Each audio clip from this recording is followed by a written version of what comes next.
Everyone, তোমরা কেমন আছো? আশা করি খুব ভালো আছো। আমি তোমাদের ভালোবাসায় অনেক ভালো আছি। তো আজকের ভিডিওটা আমি সকাল থেকে স্টার্ট করছি। তো দেখো, সকালবেলা স্নান টান সারা হয়ে গেছে। এখন আমি গোপালের গায়ে তুলসী পাতা দিচ্ছি আর গীতায় তুলসী পাতা দিয়ে দিচ্ছি। প্রত্যেক দিন প্রণাম সেরে নিই, আজকের মতন সেটাও প্রণামটা সেরে নিলাম। আমাদের গোপাল সোনাকে দেখো কি মিষ্টি লাগছে, তাই তোমাদের সাথে একটু না শেয়ার করে পারলাম না। আর বাকি ভগবানদেরও একটু দেখে নাও। তারপরে অনেক কাজবাজ রয়েছে নিচে, সেগুলো আস্তে আস্তে করে নিচ্ছি।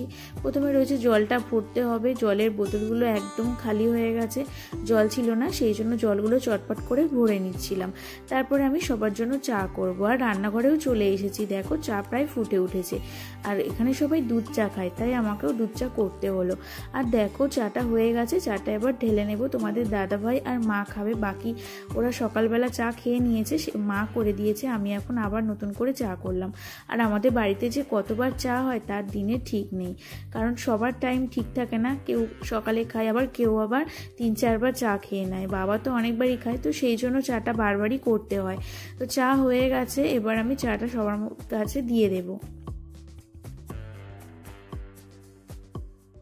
তোমাদের দাদা ভাই অনেকক্ষণ আগেই ঘুম থেকে উঠে গেছে, আরও বারবারই চা চাইছিল। সেই জন্য তাড়াহুড়ো করে নিয়ে যেতে গিয়ে চাটা আরেকটু হলে পড়েই যাচ্ছিল। তারপর ওকে চা দিয়ে এসে আমি আসলাম ঘরে। ঘরের মধ্যে দেখো কত চাদর জমা হয়েছে।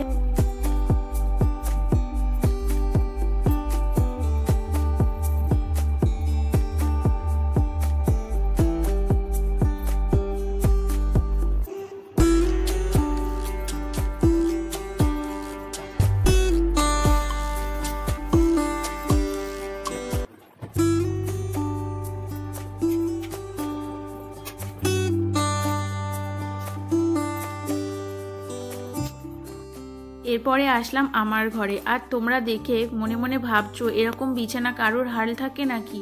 আর সত্যি আমার এরকমই অবস্থা হয়। যখন কোথাও যাই তখন বিছানাপত্র এরকমই হয়। আর কোথাও থেকে আসলে তখন তো আর গোছাতে ভালোই লাগে না, তাই একটু রেস্ট নিয়ে তারপরে গোছাই। তো আজকেও সেমন হয়েছিল যে বিয়েবাড়ি আগের দিন গেছিলাম, আর এই রাত্রিবেলা 12টার দিকে ফিরেছিলাম, সেই জন্য আর কিছুই গোছানো হয়নি। আর পরের দিন তো রেস্ট নিয়ে সব কিছু কাজবাজ করে তারপরে আমি এখানে এলাম ফ্রি হয়ে গোছাতে।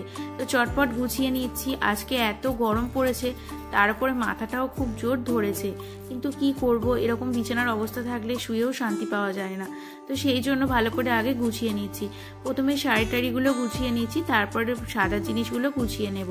আর দেখো, এই শাড়িটা আমি প্রথমে পরেছিলাম, তারপরে ভাবলাম না, গরমে এত ভারী শাড়ি পরলে ভালো লাগবে না, তারপরে একটা হালকা শাড়ি পরে গিয়েছি। আর তোমরা যে যে আমার ব্লগ দেখেছো অবশ্যই দেখতেই তো পেয়েছো যে আমি কি পরেছিলাম আর কেমনভাবে সেজেছিলাম। আর যদি তোমরা এখনও না দেখে থাকো অবশ্যই গিয়ে আগের ব্লগটা ফলো করো, তো দেখতে পাবে। আর চটপট গিয়ে চ্যানেলটা সাবস্ক্রাইব করে দিও। তারপরে আসলাম সাদা জিনিসগুলো গোছাতে। আর আমার সাদা জিনিসগুলো প্রায় গোছাতে অনেক সময় লাগে, সপ্তাহে 1-2 বার তো লেগেই থাকে, কারণ আমি একটু সেজেগুজো রিলস করি, তারপরে আবার সাদা জিনিসগুলো পরেক্ষণেই গুছিয়ে নিই। এরকমভাবে সব গোছগাছগুলো তাড়াতাড়ি করে নিচ্ছিলাম।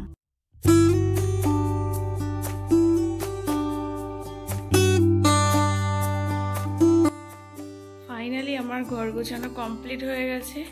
আর দেখো, পুরো পরিষ্কার করে নিয়েছি। কেমন লাগছে বলো? পুরো পরিষ্কার হয়ে গেছে ঘর। যা অগোছালো ছিল আর ভালো লাগছিল না, আর শরীরটাও খারাপ ছিল। কিন্তু কি করব, এত অগোছালো থাকলে কি শুয়ে থাকা যায়? সেই জন্য সব কাজগুলো কমপ্লিট করে নিলাম। বন্ধুরা, তো দেখলেই আমি সব কাজবাজ কমপ্লিট করে নিয়েছি। এখন আর কোনো কাজবাজ নেই। আর সকাল থেকে খুব মাথাটা যন্ত্রণা করছে, মানে এত গরম পড়েছে। আজকে বাইরে রোদ ওঠেনি, মেঘলা ওয়েদার, কিন্তু এই জন্য বেশি গরমটা লাগছে। যদি একটু রোদ উঠতো কিন্তু গরমটা কম লাগতো। আর এই মেঘলা ওয়েদারে বেশি রোদ হয়, আর বাইরে তো কোনো হাওয়া হচ্ছে না, সেই জন্য আরোই কষ্ট হচ্ছে। আর প্রতিদিন আমার কাজবাজ থাকে, কিন্তু আজকে তো বেশি কাজবাজ দেখলে, কারণ আমার কোথাও গেলে জামাপত্র বিছানাপত্র মানে আমার কোনো হাল থাকে না। মানে কোথাও গেলে সেখান থেকে এসে কিছু করতেও বিরক্তি লাগে, মনে হয় যেন কতক্ষণে ড্রেস ঠিকঠাক রেখে আমি কতক্ষণ একটু রেস্ট নেব। আর আমার কোথাও গেলেই এরকম হয়, কারণ আমি মানে কনফিউজড হয়ে যাই কোন শাড়িটা পরবো, এইটা পরবো না ওইটা পরবো, এই করে কনফিউজড হয়ে যাই। আর সেরকম গরমও হচ্ছিল, সেই জন্য মানে এই বিছানাটা এই হালটাই থাকি। শুধু বিয়ে বাড়ি না, আমি কোথাও গেলেও ওরকম হয়। আর কোথা থেকে আসলে প্রচণ্ড শরীর খারাপ লাগে, আর মনে হয় যেন একটু রেস্ট নিই, তারপরে সব কাজ করবো। তো কালকে রাত্রিবেলা তো 12:30টায় ফিরেছিলাম, সেই জন্য আর কিছুই করা হয়নি। আর আজকে সকালেও দেরিতে ঘুম থেকে উঠেছি, তাই জন্য বিছানা টিছানা ঠিকঠাক মানে গোছানো হয়নি, ঘরটার মোছাও হয়নি। ওই জন্য সকালবেলা উঠে নিচের কাজবাজগুলো কমপ্লিট করে উপরে এসেছিলাম সব কমপ্লিট করতে। তো উপরে সব কিছু গোছানো হয়ে গেছে। আর মাথাটা প্রচণ্ড যন্ত্রণা করছে। তোমরা আমার ভিডিওটা দেখছো তো? আমার তো প্রতিদিনই প্রায় দিচ্ছি আমি, একদিন ছেড়ে একদিনও ভিডিও দিচ্ছি, মানে দুপুরে 1টার সময় করে। আর ভিডিওগুলো দেখে কমেন্ট করতে খুব ভালো লাগছে। আর যারা যারা আমার নতুন বন্ধু হয়েছে তাদের জন্য অনেক ভালোবাসা। আর এখন এত গরম পড়েছে, আর কি বলবো, সবাই একটু বেশি বেশি করে জল খেও, তবে ফ্রিজের জলটা কম খেও। তো আর কি বলবো, এখন তোমরা ভিডিওটা দেখতে থাকো, আমি একটু রেস্ট নিয়ে নিই, তোমাদের সাথে আবার পরে কথা বলছি। বন্ধুরা বাইরে দেখো কেমন মেঘ করেছে। অবশেষে মনে হয় প্রাণের হাত থেকে বাঁচলাম, প্রাণ যায় যায়, এত গরম ছিল। কিন্তু এখন দেখতে পাচ্ছি পুরো মেঘ করেছে, তো বৃষ্টি হবে খুব জোরে। আমার তো ভীষণ ভালো লাগছে, জানি না বৃষ্টিটা হবে কিনা। অনেক সময় হাওয়া হয়েও বন্ধ হয়ে যায়, কিন্তু মনে হচ্ছে আজকে বৃষ্টিই হবে। আর কেমন একটা ঠান্ডা ওয়েদার চলে এসেছে, সারাক্ষণ তো গরম লাগছিল, আর এখন ভীষণ ভালো লাগছে।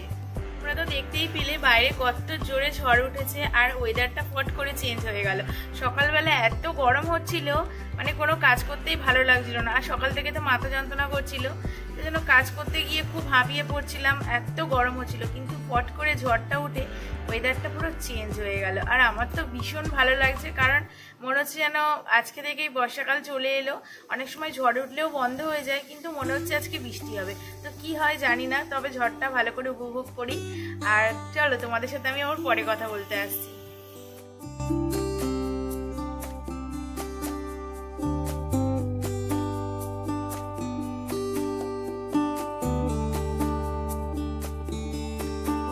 সন্ধে হয়ে গেছে, সন্ধে দেওয়াও কমপ্লিট হয়ে গেছে। আর আমি দেখতে পাচ্ছি একটু রেডি হয়েছি। আমি আজকে যাব ননদের বাড়িতে, আর ননদের বাড়িতে পুজো আছে। সকাল থেকেই নেমন্তন্ন ছিল, কিন্তু সন্ধেবেলা যাচ্ছি। আর আজকে বেরোবো, আজকেই দেখছি ঝড় বৃষ্টি হচ্ছে, আর বৃষ্টিটা অল্প অল্প হচ্ছে, হাওয়াটাও হচ্ছে। তো মা আর আমি যাচ্ছি, তোমরা চলো আমার সাথে, তোমরাও ভিডিওটা দেখতে থাকো, তোমাদের খুব ভালো লাগবে। বৃষ্টির মধ্যে যেতে ভীষণ ভালো লাগছে, চলো। আরে হাঁটছি তো।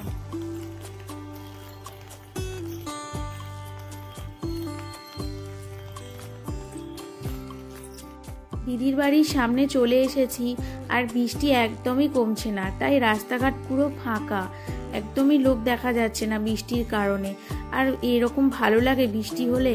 তারপরে চলে এলাম দিদির বাড়িতে। আর লক্ষ্মীনারায়ণকে দেখে নাও তোমরা একটু, আজকে এই লক্ষ্মীনারায়ণেরই পুজো, তাই আমরা সবাই মিলে এসেছি।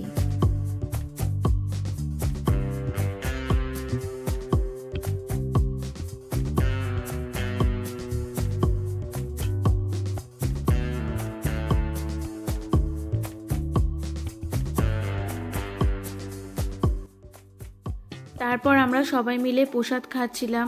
আর ওইদিকে দেখো গুড্ডু ফোন ঘাটছে, ও এসেছে। আর সবাই মিলে আরও বাকিরা এসেছে, সেই জন্য সবার জন্য প্রসাদ সাজাচ্ছিল। এখানে অনেকেই ছিল, আর দিদিও দাঁড়িয়ে রয়েছে, সবাইকে প্রসাদ দিচ্ছিল। আর এদিকে ঘরের মধ্যে সবাই মিলে গল্প করছিল, জেঠিমা, মা, দিদি সবাই গল্প করছিল। আমি ওদের সাথে একটু গল্প করছিলাম। তারপরে আমাদের প্রসাদ দেখো, এগুলো সবার জন্য সাজানো হয়েছে, যারা আসবে তাদেরকেই দেবে, তাই জন্য। আর এদের বাড়ির কুকুরটা দেখো কত সুন্দর, মুখটা দেখলে একটু ভয় লাগে, কিন্তু খুব কিউট। তো তারপরে সব গল্প করে নেওয়ার পর তারপর আমরা চলে আসলাম খাওয়ার দিকে। আর বৃষ্টি হচ্ছিল বাইরে, আর খাবার এখানেও ঠিক মানে চারিদিক ভিজে গিয়েছিল। তারপরে আমরা খেতে বসেছিলাম। প্রথমে দিয়েছিল খিচুড়ি, আলুর দম, তারপরে পোলাও, পনির, চাটনি, পাঁপড়, মিষ্টি, আরও অনেক কিছু করেছিল। সব কিছু তোমাদের দেখাতে পারিনি। বন্ধুরা এখন আমি বাড়ি চলে এসেছি, আর অনেক কষ্টেই আসতে হয়েছে, কারণ বাইরে প্রচণ্ড বৃষ্টি হচ্ছিল, আর কিন্তু গরমটা কমছে না। এতটা হেঁটে এসেছি বলেই গরম লাগছে। আর যে গাড়ি বলছি সে গাড়ি যাবে না বলছে বৃষ্টির মধ্যে। লাস্টে হেঁটে হেঁটেই আসতে হলেও খুব কষ্ট হচ্ছিল। আর খেয়ে দিয়ে প্রসাদ খেয়ে দিয়ে এসেছি, তো ওই জন্য বেশিটাই কষ্ট হচ্ছিল। তো এসে সবার জন্য একটু রান্নাবান্না করলাম, মানে তোমাদের দাদা ভাই, ভাই, বাবারা খাবে, ওদের জন্য একটু রান্নাবান্না করলাম, করে এখন একটু রেস্ট নেব। তো এখন এখন বেশি রাত হয়নি, এখন রাত 10টা বাজে। তো আজকে ব্লগটা আমি এখানেই শেষ করছি। তোমাদের যদি ভালো লেগে থাকে লাইক কমেন্ট শেয়ার করে দিও, আর ভালো লাগলে কিন্তু অবশ্যই সাবস্ক্রাইব করে দিও, আর যারা যারা সাবস্ক্রাইব করনি চটপট সাবস্ক্রাইব করে দাও। তো চলো আজকের মতো টাটা, বাই বাই, দেখা হবে নতুন একটা ব্লগে। ততদিন সবাই সুস্থ থেকো, ভালো থেকো।